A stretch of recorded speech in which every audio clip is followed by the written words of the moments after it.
Hi all, welcome to திரவோல் TNPSC. நம்ம வந்து பிஐக்யூ அனலிசிஸ் வந்து சீரிஸ் பார்த்துட்டு இருக்கோம். ஓகேவா? ஃபர்ஸ்ட் கொஸ்டின் ஆல்ரெடி கம்ப்ளீட் பண்ணிட்டோம். இது செகண்ட் கொஸ்டினோட லாஸ்ட் பார்ட்டு. ஒரு சிலருக்கு டவுட் வரும், நம்ம இதுக்கு முன்னாடி இருக்கிற வீடியோஸ்லாம் பார்க்கல, இப்போ வந்து ஸ்டார்ட் பண்ணலாமான்ட்டு. பிஐக்யூ பொறுத்தளவு ஒவ்வொரு கொஸ்டின் பேப்பரும் ஒவ்வொரு கொஸ்டினுமே லேர்னிங் தான். நீங்கள் எப்போ வேணாலும் ஸ்டார்ட் பண்ணலாம், எது வேணாலும் ஸ்டார்ட் பண்ணலாம். ஒவ்வொரு கொஸ்டினையுமே நீங்கள் நிறையா லேர்ன் பண்ணிக்க முடியும். ஸோ இதை பார்த்துட்டு கூட நீங்கள் ஃப்ரீ டைமில் மற்றதை பார்க்க ட்ரை பண்ணுங்கள்.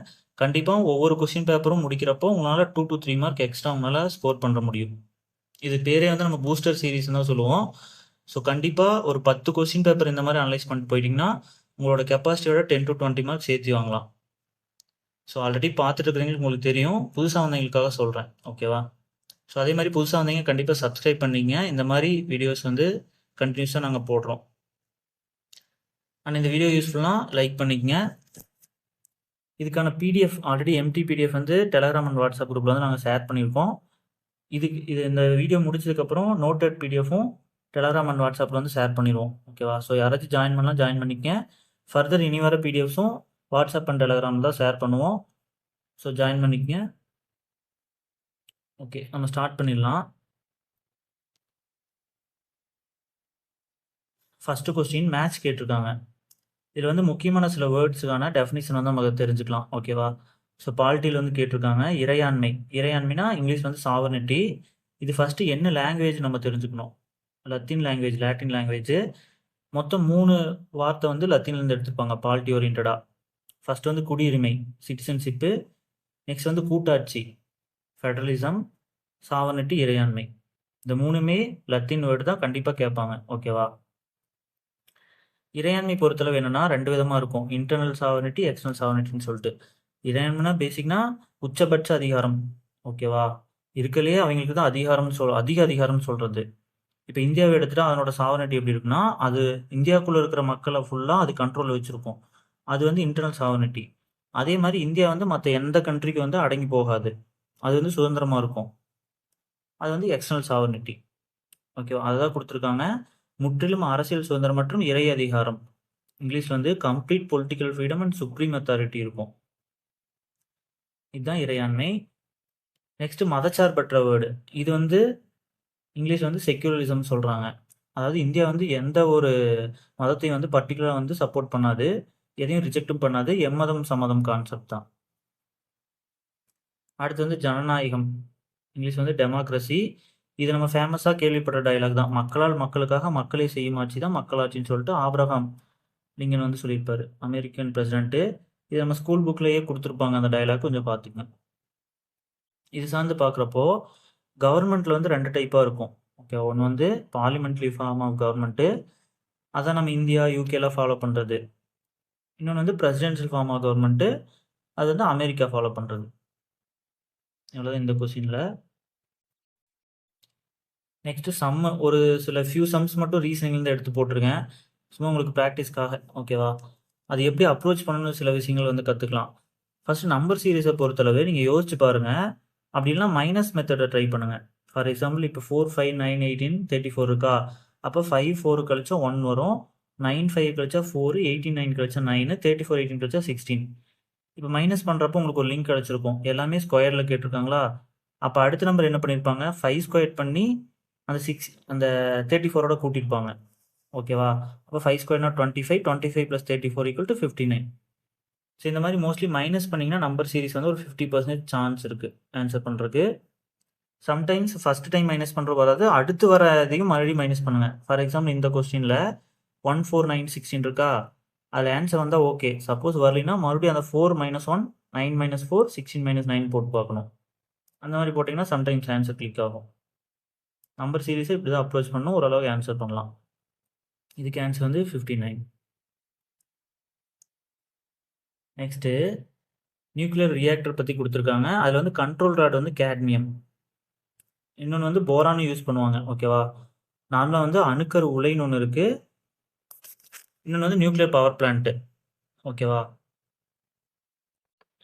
அதாவது அணுமின் நிலையம் வேற, அணுக்கரு உலை வேற. இங்கிலீஷில் வந்து nuclear power plant, nuclear reactor.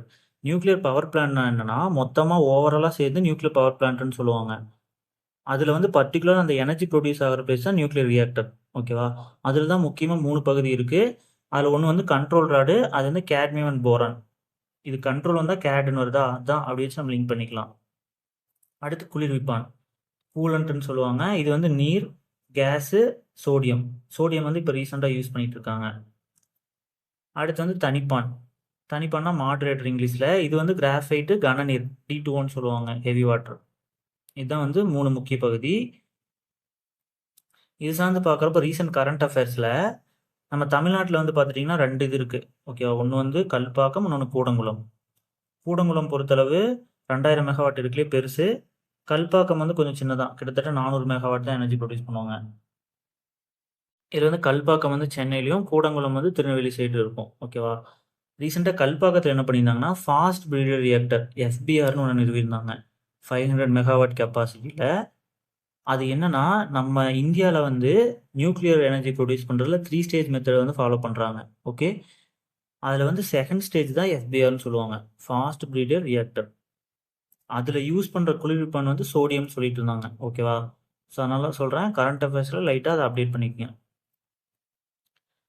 So ஸ்டாட்டிக்காக இன்னொன்று என்ன கேட்பாங்கன்னா, ஃபஸ்ட்டு நியூக்ளியர் பவர் பிளான்ட் எங்கே, ஃபஸ்ட்டு நியூக்ளியர் ரியாக்டர் எங்கேன்னு கேட்பாங்க. ஓகேவா?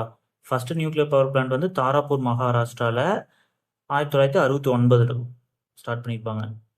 அதே வந்து ஃபஸ்ட்டு நியூக்ளியர் ரியாக்டர், அணுக்கர் உலை எங்கன்னா அப்சரா. அப்சரா பென்சில் இருக்குல்ல, அதை வச்சு ஞாபகம் வச்சுங்க. அவ்வளோதான் இந்த கொஸ்டின்.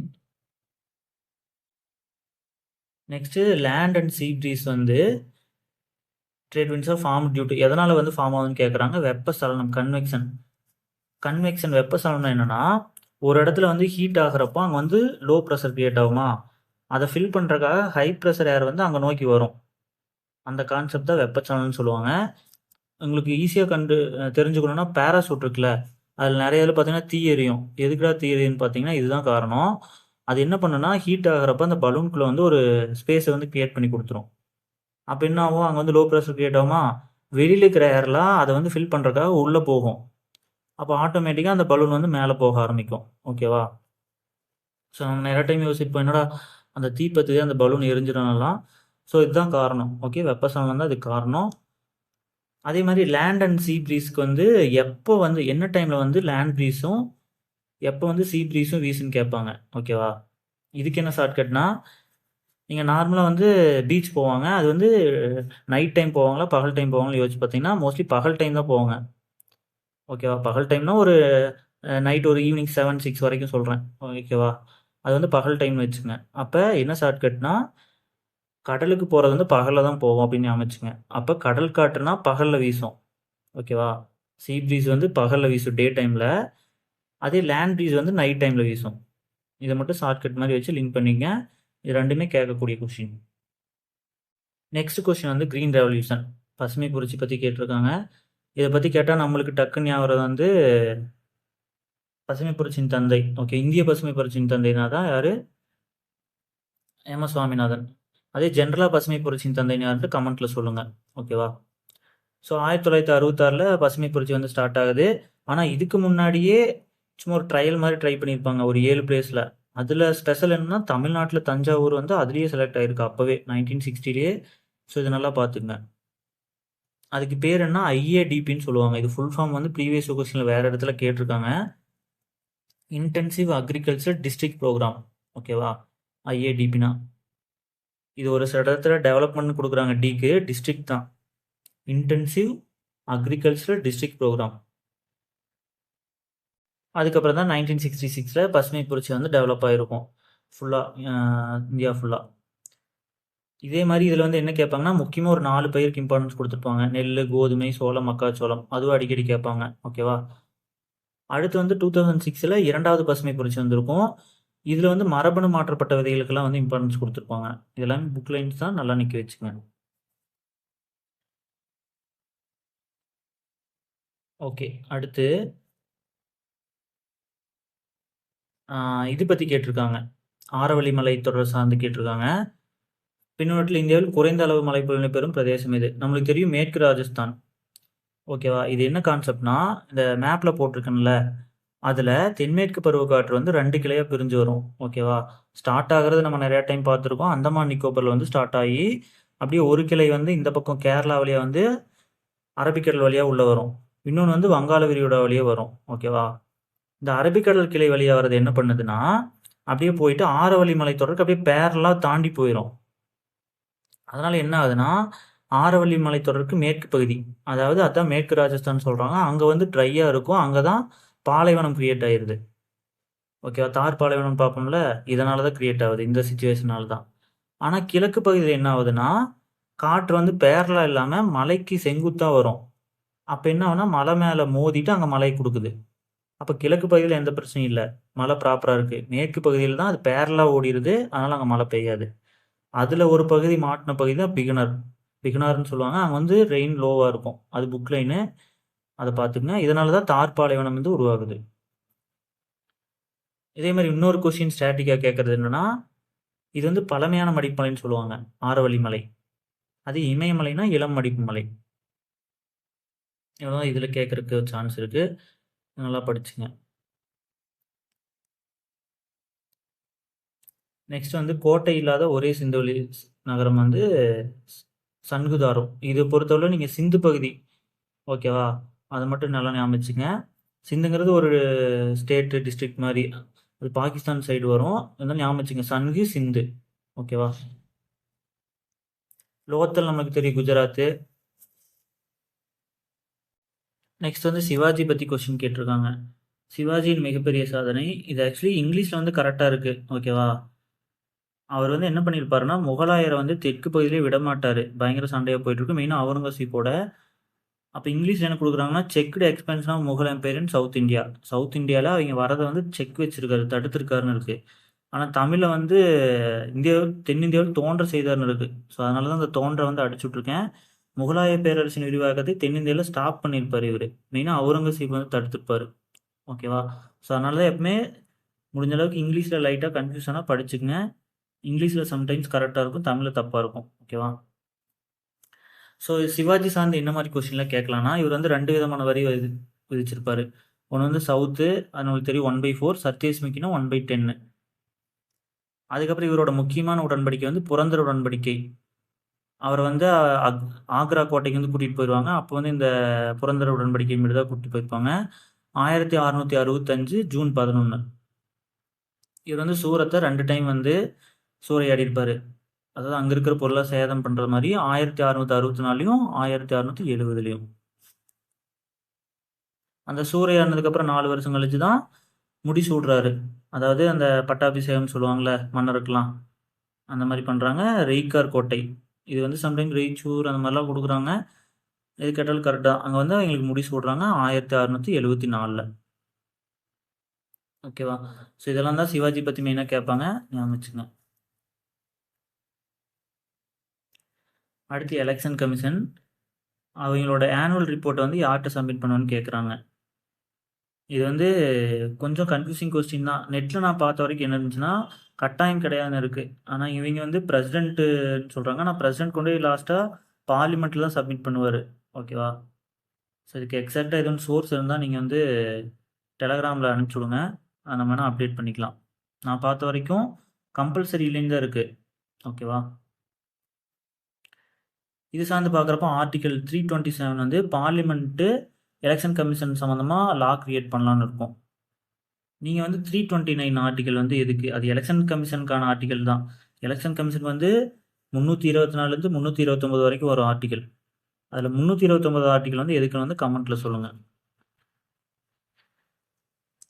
அடுத்து லோக்கல் கவர்மெண்ட்டுக்கு வந்து எலெக்ஷன் வந்து கம்பல்சரின்னு எந்த இது சொல்லுதுன்னா 73வது அமெண்ட்மெண்ட்டு 74 வரும். இதில் 73 மட்டும் கொடுத்துருக்காங்க. ஓகேவா?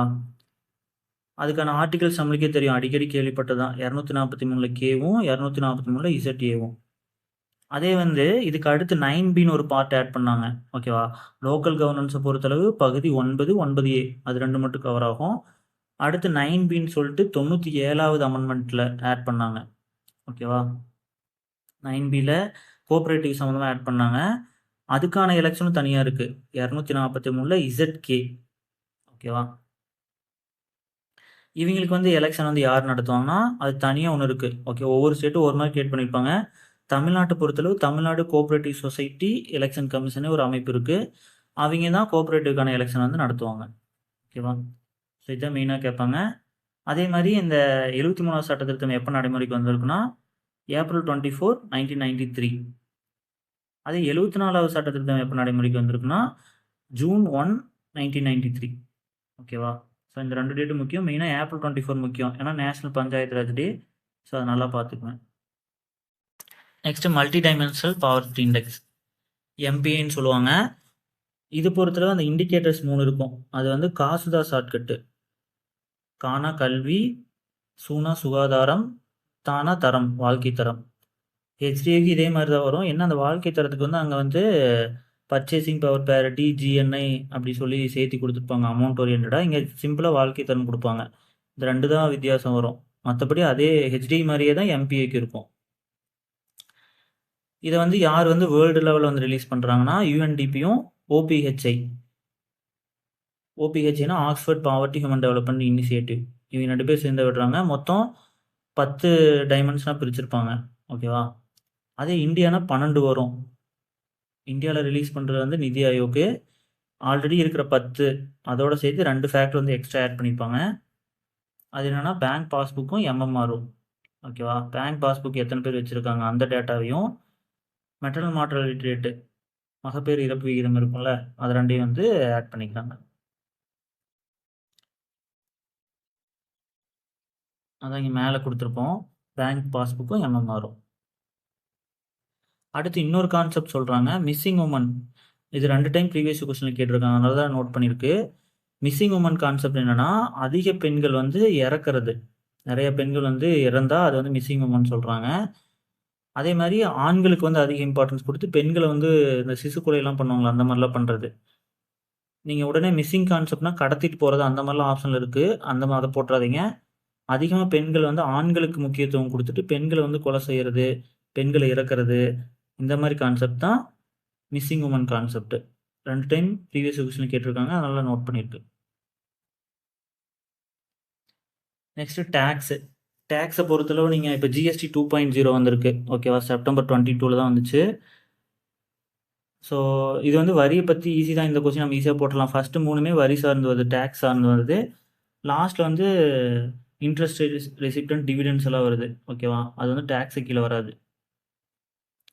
நீங்கள் இது சார்ந்து பார்க்குறப்போ கேபிட்டல் ரெசிப்ட்னு என்னென்னு பார்த்துக்கணும். மூலதன வருவாய், லோன் ரெக்கவரி பண்ணுறது பிஎஃப்.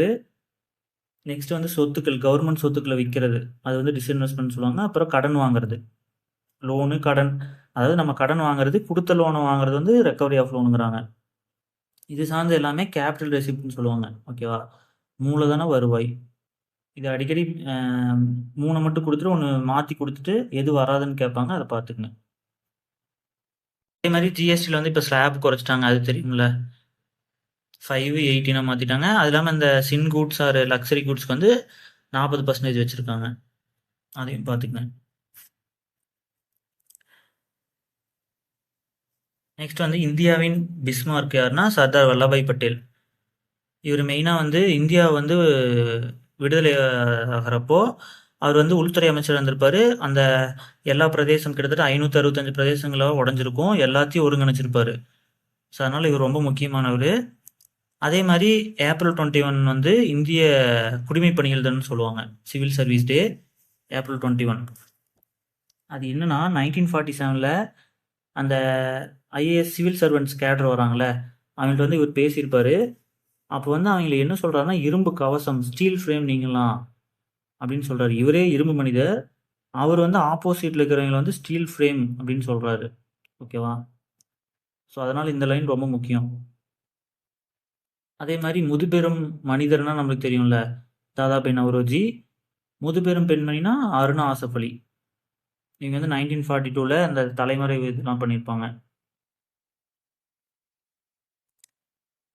ஆமாம், அதே மாதிரி இவங்க வந்து இந்த குவாலியர் டேங்க்கில் வந்து கொடியேற்றிருப்பாங்க 1942. அது ரொம்ப முக்கியம். குவாலியர் டேங்க் பார்க்கணுன்னு ஒன்று இருக்கும், அங்கே வந்து கொடியேற்றிருப்பாங்க. யாருன்னா அருணா ஆசஃப் அலி, முதுபெரும் பெண்மணி.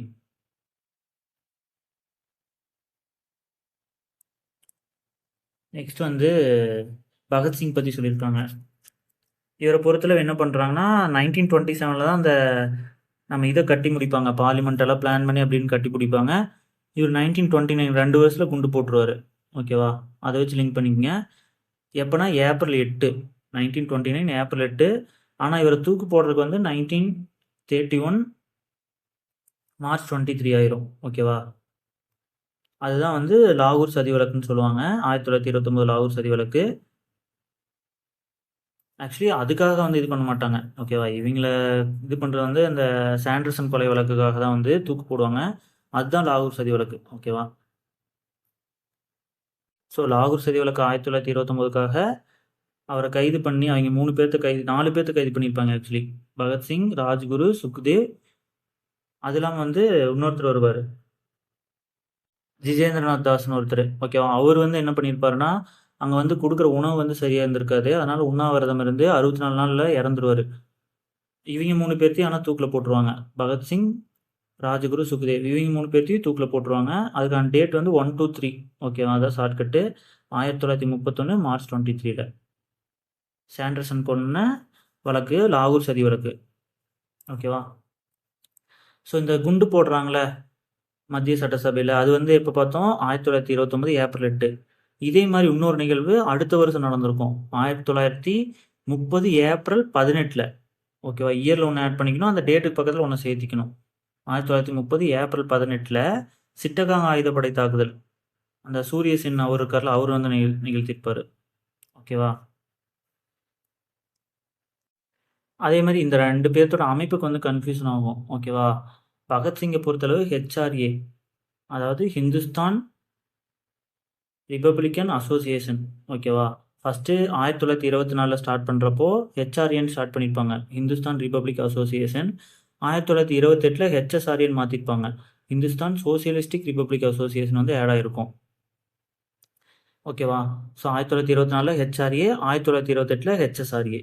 இதே வந்து சிட்டகாங் ஆயுதப்படை அது சார்ந்த சூரிய சென்னோட அமைப்பு பேர் வந்து ஐஆர்ஏன்னு சொல்லுவாங்க. ஓகேவா, அது வந்து இந்தியன் ரிப்பப்ளிக் ஆர்மி. ஓகேவா, இது வந்து ஹிந்துஸ்தான் ரிப்பப்ளிக் அசோசியேஷன். அதே சூரிய சென் வந்து ஐஆர்ஏ, இந்தியன் ரிப்பப்ளிக் ஆர்மி. ஓகேவா, இது ரெண்டையும் கன்ஃபியூஸ் பண்ணிக்காதீங்க, நிறையா டைம் வந்து கேட்டிருக்காங்க, மாற்றி கொடுத்துருவாங்க. ஓகேவா, ஹெச்ஆர்ஏ கொடுத்துட்டு சூரிய சென்னு கொடுப்பாங்க, அது வந்து தப்பு. இப்போ பார்த்தோம்னா அதே கொஸ்டினையே மறுபடியும் வந்து கேட்டிருக்காங்க. ஓகேவா, சாண்டர்ஸ் படுகொலை வழக்கில் 1931 மார்ச் 23 யார் வந்து தூக்கிலிட்டான்னு கேட்குறாங்க. பகத்சிங், ராஜகுரு, சுக்குதேவ் இவங்க 3 பேர் தான் தூக்கில் போட்டிருப்பாங்க. ஜிஜேந்திரநாத் தாஸ் வந்து உணவு சரியில்லைன்னு சொல்லிட்டு 64 நாள் உண்ணாவிரதம் வந்து இறந்துடுறாரு. இவங்களுக்கு இன்னொரு வழக்கு மட்டும் பெண்டிங் இருக்குது, அதையும் பார்த்துடலாம். அது வந்து கக்கோரி வழக்கு 1925 அந்த ட்ரெயினில் வந்து லூட் பண்ணியிருப்பாங்க, திருடியிருப்பாங்க. அதில் மெயினாக குற்றவாளிகள் யாருன்னா ராம் பிரசாந்த் பிஸ்மில், அஸ்பகுல்லா கான். இதுதான் ஸ்கூல் புக்கில் இருக்கும். ஆனால் இது இல்லாமல் 2 எக்ஸ்ட்ரா அடிக்கடி கேட்டிருப்பாங்க. ஒன்று வந்து ராஜேந்திர லஹிரி, இன்னொன்று வந்து ரோஷன் சிங்கு. ஓகேவா, இது ரெண்டையும் சேர்த்து பார்த்துங்க, எக்ஸ்ட்ரா அவுட் சோர்ஸ் இது புக்கில் இருக்கான்னு தெரியல. பட் நம்ம அடிக்கடி படிக்கிறது வந்து ராம் பிரசாத் பிஸ்மிலும் அஸ்பகுல்லா கான் தான் படிப்போம்.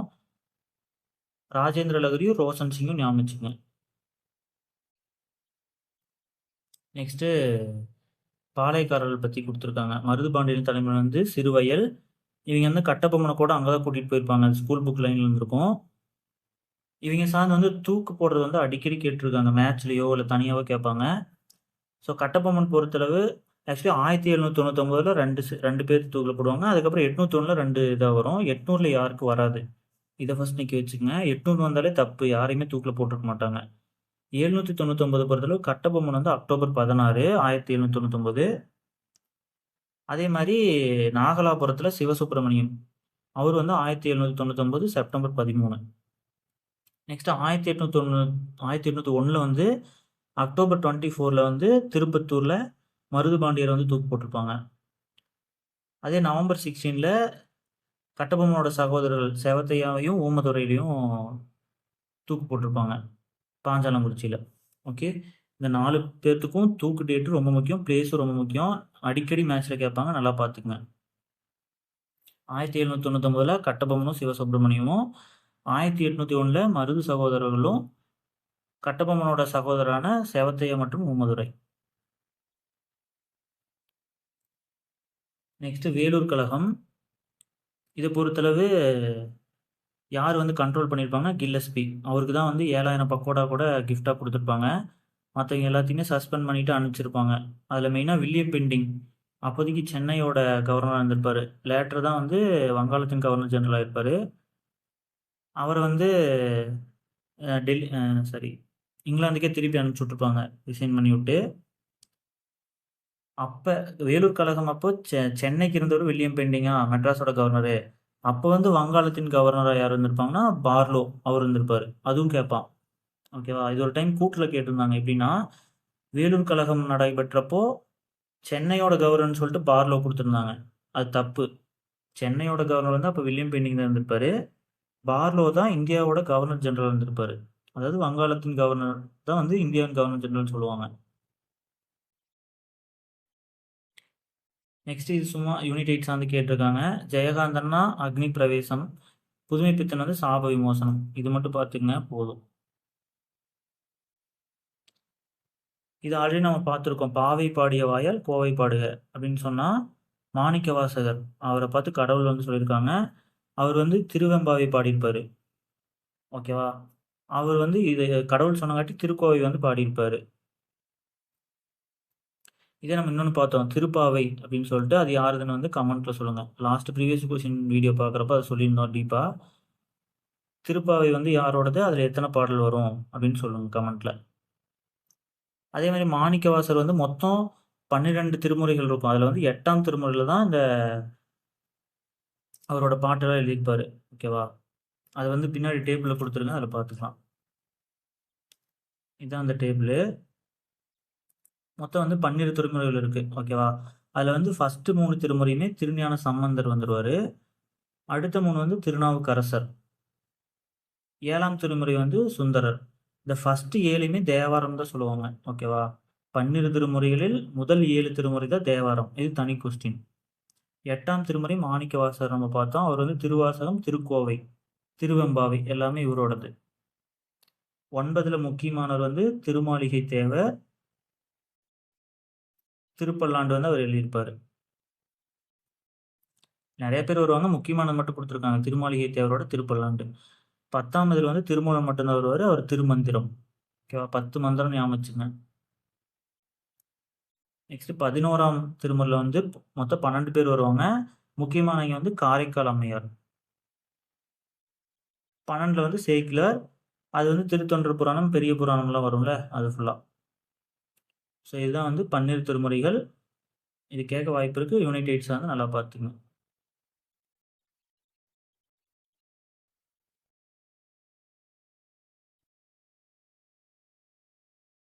நெக்ஸ்ட் ராஜாஜி பற்றி ஒரு கொஸ்டின் கேட்டிருக்காங்க. இவர் வந்து ஃபஸ்ட்டு இந்தியன் கவர்னர் ஜெனரல் வந்திருப்பார். அதே சுதந்திர இந்தியாவின் முதல் கவர்னர் ஜெனரல் கேட்டால் மவுண்ட் பேட்டன். இந்தியாவை சேர்ந்த முதல் கவர்னர் ஜெனரல்னு கேட்டால் ராஜாஜி. அதே மாதிரி இவர் வந்து பெங்காலோட கவர்னர் ஒர்க் பண்ணியிருப்பார். 1937ல் ஃபஸ்ட்டாக காங்கிரஸ் வந்து போட்டி போடுறப்போ மெட்ராஸ் மாகாணத்துக்கு வந்து இவர் தான் சிஎம் ஆயிருப்பார். ஆனால் 1939ல் என்ன பண்ணியிருப்பாங்கன்னா இந்தியர்கள் கேட்காமையே வந்து போர்லலாம் ஈடுபடுத்தியிருப்பாங்க, உலக போர்லலாம். அதனால் வந்து இவங்க வந்து ரிசைன் பண்ணிடுவாங்க. காங்கிரஸ் மொத்தமாக ரிசைன் பண்ணுறப்ப இவர் ரிசைன் பண்ணிடுவார். அதை கூட வந்து இவங்க ரிசைன் பண்ண டேட்டான டிசம்பர் 22 வந்து மீட்பு நாள், டே ஆஃப் டெலிவரன்ஸ்னு சொல்லிட்டு செலிப்ரேட் பண்ணுவாங்க முஸ்லீம் லீக் அவங்கெல்லாம் சேர்ந்துட்டு. நெக்ஸ்ட் வந்து தமிழ்நாட்டில் வந்து பிரிட்டிஷ் கவர்மெண்ட் என்ன பேங்க் வந்து ஸ்டார்ட் பண்ணணும்னு கேட்குறாங்க. Bank of Madras. இது வந்து 1843 1843 வந்திருக்கும். இதுக்கு முன்னாடியே 2 பேங்க் வந்து ஸ்டார்ட் பண்ணியிருப்பாங்க. ஃபஸ்ட்டாக 1806ல் வேலூர் கழகம் நடக்கும்ல, அந்த இயரில் வந்து கொல்கத்தாலையும், 1840ல் பாம்பே வங்கி. ஓகேவா? ஸோ நம்ம 1944ல் பாம்பே பிளான் பார்த்துருப்போம். அதுக்கு ஒரு 100 வருஷம் முன்னாடி கிட்டத்தட்ட. ஓகேவா? 1840ல் பாம்பே வங்கி. ஓகேவா? Bank of Bombay. அதே மாதிரி 1955ல் எஸ்பிஐ வந்து நேஷனலைஸ் பண்ணியிருப்பாங்க. ஆர்பிஐ வந்து 1949ல் நேஷனலைஸ் பண்ணியிருப்பாங்க. 1955ல் என்ன சொல்லியிருப்பாங்க, எஸ்பிஐ எல்லா பேங்க்கையும் மெர்ஜ் பண்ணி எஸ்பிஐ கிரியேட் பண்ண மாதிரி சொல்லியிருப்பாங்க. அதையும் ரீகால் பண்ணிக்கங்க. நெக்ஸ்ட் வந்து காக்கா கலெக்டர் கமிஷன் வந்து எதுக்குன்னு கேட்டிருக்காங்க. இது வந்து 1953ல் வந்திருக்கும். பிற்படுத்தப்பட்டோர், அதாவது பேக்வேர்ட் கிளாஸை பற்றி ரிசர்ச் பண்ணுறதுக்காக கொண்டு வந்திருப்பாங்க. இதே மாதிரி 1979ல் வந்தது மண்டல ஆணையம். இப்போ 2017 வந்தது ரோஹிணி ஆணையம். இந்த 3 ஆணையமே அப்படியே லைனாக பார்த்துக்கணும். ஓகேவா? 1953 காக்கா கலேல்கர், 79 மண்டல், 2017 ரோஹிணி கமிஷன். இவங்க வந்து மண்டல் கமிஷன் வந்து 1979 வந்திருப்பாங்க. நம்ம ஆல்ரெடி பார்த்துருக்கோம். இவங்களோட ரிப்போர்ட் வந்து 1980 சப்மிட் பண்ணியிருப்பாங்க. ஆனால் நடைமுறைக்கு வரக்கு 1991 நரசிம்ம ராவ் அவர் கவர்மெண்ட்டில் வந்து தான் ஃபுல்லாக நடைமுறைக்கு வரும். அதன்படி தான் இப்போ வரைக்கும் அந்த ஓபிசியில் 27% வரதுக்கெல்லாம் இதுதான் காரணம். ஓகேங்களா? நெக்ஸ்ட் 2017 ரோஹிணி கமிஷன் இப்போ ரீசெண்டாக போட்டது. இவங்க வந்து ஓபிசிக்குள்ளே சப் கேட்டகரைஸ் பண்ணுறதுக்காக போட்டிருந்தாங்க. அதே மாதிரி தமிழ்நாட்டில் பிற்படுத்தப்பட்டோர் சம்மந்தப்பட்ட ஆணையம் எதுனா சட்டநாதன் ஆணையம் 1969, அம்பாசங்கர் வந்து 1982. சட்டநாதன் படி 49% இடஒதுக்கீடு கொடுத்துருப்பாங்க. அம்பாசங்கர் படி 69% கொடுத்துருப்பாங்க 1989. அடுத்து எஸ்சி எஸ்டிக்கான டிபிஎஸ்பி ஆர்டிகல் கேட்டிருக்காங்க. 46 வந்து சொல்லியிருப்பாங்க. இது சார்ந்து பார்க்குறப்ப 335 அடிக்கடி கேட்பாங்க. எஸ்சி எஸ்டிக்கு ஜாப் ரிசர்வேஷன் பற்றினது. அதே மாதிரி லிஸ்ட்டு இப்போ ஒரு ஸ்டேட் எடுத்துகிட்டா எஸ்சி கம்யூனிட்டி வந்து என்னென்ன கம்யூனிட்டியில் எஸ்டி கீழே வருது, எஸ்சி கீழே வருது, ஓபிசி கீழே வருதுன்னு லிஸ்ட் பண்ணுறது. அதுக்கான அதிகாரம் வந்து குடியரசுத் தலைவர்கிட்ட ஒரு சிலது இருக்கும், ஸ்டேட்டுக்கிட்டே இருக்கும். அது என்னென்ன ஆர்டிகல் சொல்கிறாங்கன்னா, எஸ்சிக்கு வந்து 341, எஸ்டிக்கு வந்து 342, ஓபிசிக்கு வந்து 342 சப் கிளாஸ் 7 சொல்லியிருக்காங்க. நெக்ஸ்ட் சுயமரியாதை இயக்கம் செல்ஃப் ரெஸ்பெக்ட் மூவ்மெண்ட் பற்றி கேட்டிருக்காங்க. இதில் வந்து மெயினாக ஜாதி வந்து ஒழிக்கணும். அதுதான் வந்து அல்டிமேட் டைமாக கடைசியில் கொண்டு வந்திருப்பாங்க. ஸோ இவங்க வந்து சுயமரியாதை திருமணத்தை வந்து ஊக்குவிச்சிருப்பாங்க. நம்மளுக்கு தெரியும் 1967 அண்ணா வந்ததுக்கப்புறம் தான் அதுக்கு வந்து சைன் பண்ணி நிறைவேற்றிருப்பாங்க. ஆனால் அதை ஃபஸ்ட்டே வந்து திருமணம் வந்து நிகழ்த்தியிருப்பாங்க. எப்போனா அருப்புக்கோட்டை சுக்கில் நத்தம் அங்கே தான் வந்து ஃபஸ்ட்டு சுயமரியாதை திருமணம் நடந்திருக்கும்.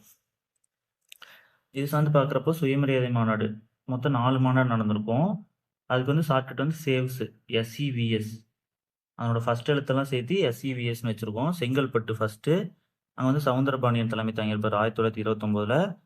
நெக்ஸ்ட்டு ஈரோடு ஜெயிக்கர் 1930, விருதுநகர் விருதுநகர் சண்முகம் 1931. அதுக்கப்புறம் சேலமில் வந்து பெரியார் 1943. சேல்ஸ்னால் என்னோட ஃபர்ஸ்ட் லெட்டர்ஸ் தான். எஸ்னா செங்கல்பட்டு, ஈனா ஈரோடு, வீணா விருதுநகர், எஸ்னா சேலம். நெக்ஸ்ட் குட்டி ஜப்பான். இது அடிக்கடி கேட்குறது. ஜவஹர்லால் நேரு வந்து சிவகாசி வந்து சொல்லியிருப்பார். இது வந்து விருதுநகர் டிஸ்ட்ரிக்ட். சிவகாசி வந்து தனி இதில் விருதுநகர் டிஸ்ட்ரிக்டில் இருக்குது. இங்கே வந்து 60% வந்து பிரிண்டிங் ஒர்க் வந்து இங்கே தான் இருக்குது. தமிழ்நாட்டிலே 60% இங்கே தான் நடக்குது. அதே மாதிரி பட்டாசு வந்து 80%, தீப்பெட்டி வந்து 90%. ஒரு சில புக்கில் தப்பாக கொடுத்துருப்பாங்க. பட்டாசுக்கு 90யும் தீப்பெட்டிக்கு 80 கொடுத்துருப்பாங்க. பட் இதுதான் கரெக்ட். தீப்பெட்டி தான் அதிகம். இது எப்படி ஞாபகம் வச்சுங்கன்னா, அன்றாட யூஸ் பண்ணுறது வந்து தீப்பெட்டி தான். பட்டாசு வந்து இயர்லி ஒன்ஸ் தான் மெயினாக யூஸ் பண்ணுவோம். ஸோ அப்போ தீப்பெட்டிக்கு தான் அதிக பர்சன்டேஜ் ஞாபகம் வச்சுங்க. நெக்ஸ்ட் இது கினி குணகம்னு சொல்லுவாங்க. கினி கோஎஃபிஷியன்ட் அது மட்டும் ஞாபகம் வச்சுங்க. கினின்னு வந்தாலே இன்இக்வாலிட்டி வரும். இது வந்து நான் சும்மா பஞ்சவர்ண கிளி ஞாபகம் வச்சுக்கிட்டேன். அது வந்து கலர் கலராக இருக்கும். ஈக்குவலாக கலர் இருக்காது, இன்இக்வாலிட்டியாக இருக்கும்னு சும்மா ஞாபகம் வச்சுருக்கேன். அடுத்து சம் 2 எப்படி அப்ரோச் பண்ணுறேன்னு சொல்லியிருக்கேன். கோடிங் டிகோடிங் எப்படியோ 2 சம் கேட்டுருவாங்க. இந்த சம்மில் ஃபஸ்ட்டு இந்த மாதிரி கொடுத்தா லெட்டர்ஸ் வந்து ஈக்குவலாக இருக்கான்னு பார்த்துக்குங்க. ஸோ பெங்களூரி 9, 1 2 3 3 9 இருக்கா? அப்போ ஒவ்வொரு லெட்டர்ஸ்க்கும் ஒவ்வொரு நம்பர் அலோகேட் பண்ணியிருப்பாங்க. நம்ம அதை வச்சு யோசிச்சோம்னா ஈஸியாக போட்டலாம். இப்போ ஆருக்கு வந்து 8, ஏனா 2, என்னா 3. ஸோ இந்த மாதிரி ஒவ்வொரு லெட்டருக்கும் ஒரு நம்பர் வந்து அலோகேட் பண்ணியிருப்பாங்க. அதை நம்ம ஈஸியாக போட்டலாம். இந்த இது பார்த்தீங்கன்னா ஆட் பண்ணி போட்டிருக்காங்க. ஸோ பாருங்கள், டக்குன்னு உங்களுக்கு ஆன்சர் வந்துட்டால் ஓகே, இல்லைனா இந்த டேபிள் முன்னாடியே போட்டு வச்சுக்கோங்க ரஃப் சீட்டில். இதை போட்டு வச்சுட்டு நீங்கள் யோசிச்சிங்கன்னா போட்டலாம் ஈஸியாக. புக்குக்கு வந்து என்ன பண்ணியிருக்காங்கன்னா, அதனோட நம்பர் ஜஸ்ட் ஆட் பண்ணியிருக்காங்க. பீனா 2, ஓனா 5, மறுபடி 5, கேனா வந்து 11. எல்லாத்தையும் ஆட் பண்ணிங்கன்னா 43 வருது. அப்போ ஓகே. அப்போ காப்பிக்கு இதே மாதிரி நம்பர்ஸ் ஆட் பண்ணி போட்டிங்கன்னா ஈஸி ஆன்சர் வந்துடும்.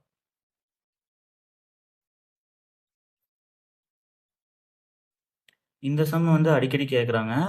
மீட்டர் கியூப் வந்தால் 1000 லிட்டர்னு அர்த்தம். அதை வச்சு ஈஸியாக போட்டலாம். சிம்பிளாக இது முனைப்பு இருக்குங்கன்னா 4 2 8 8 3 24. அப்போ இன்ட்டு 1000 போட்டால் 24,000 லிட்டர். இதுதான் ஆன்சர். மீட்டர் கியூப் வந்து அப்படியே 1000 லிட்டராக மாறும். Okay, thank you so much. இதுதான் வந்து ஃபைனல் பார்ட்டு. நெக்ஸ்ட் வந்து வேறு கொஸ்டின் பார்க்கலாம். ஸோ இந்த வீடியோவில் நிறையா நீங்கள் இன்ஃபர்மேஷன் லேர்ன் பண்ணியிருப்பீங்கன்னு நம்புகிறேன். ஸோ அப்படின்னா கண்டிப்பாக லைக் பண்ணிக்கங்க. புதுசாக யாராச்சும் பார்த்தீங்கன்னா இது மாதிரி நிறையா வீடியோஸ் கண்டினியூஸாக வரும். சப்ஸ்கிரைப் பண்ணிக்கங்க. அதே மாதிரி உங்கள் ஃப்ரெண்ட் சர்க்கிள் குரூப்பில் படிச்சிருந்தாலும் ஷேர் பண்ணி சப்போர்ட் பண்ணுங்கள். Thank you so much.